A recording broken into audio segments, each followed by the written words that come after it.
ইরানের সাম্প্রতিক হামলাকে ঘিরে আবারও প্রশ্ন উঠেছে যুক্তরাষ্ট্রের তথাকথিত নিখুঁত সামরিক আঘাত নিয়ে। গত ২৮ ফেব্রুয়ারি যুক্তরাষ্ট্র ও ইসরায়েলের যৌথ অভিযানের শুরুর দিনেই ইরানের হরমুজগান প্রদেশের মিনাব শহরে ভয়াবহ ক্ষেপণাস্ত্র হামলার অভিযোগ উঠেছে। স্থানীয় সূত্রের দাবি, মিনাবের সাজারেহ তাইয়েবা নামের একটি বালিকা বিদ্যালয়ে মার্কিন টোমাহক ক্ষেপণাস্ত্র আঘাত হানে। এতে প্রায় ১৮০ শিশুর প্রাণহানির খবর প্রকাশ করেছে ইরানের বিভিন্ন সংবাদ মাধ্যম। যদিও এ ঘটনার দায় এখনও আনুষ্ঠানিকভাবে স্বীকার করেনি যুক্তরাষ্ট্র।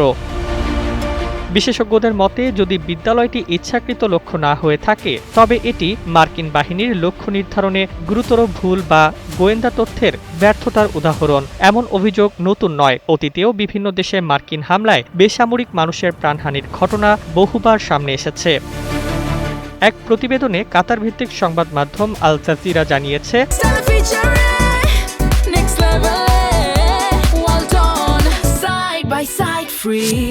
যুক্তরাষ্ট্রের সামরিক বাহিনীর ইতিহাসে ভুল লক্ষ্যবস্তুতে হামলার একাধিক উদাহরণ রয়েছে। এর মধ্যে অন্যতম ১৯৯৯ সালে যুগোস্লাভিয়ায় ন্যাটোর বোমা হামলার সময় বেলগ্রেডে অবস্থিত চীনা দূতাবাসে আঘাতের ঘটনা। যুক্তরাষ্ট্র তখন ভুল করে সেটিকে সামরিক স্থাপনা মনে করেছিল। ওই হামলায় ৩ জন চীনা সাংবাদিক নিহত এবং ২০ জনের বেশি মানুষ আহত হন।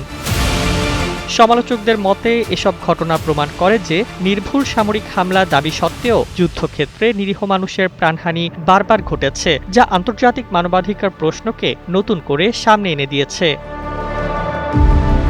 Desk report, Bangladesh bulletin.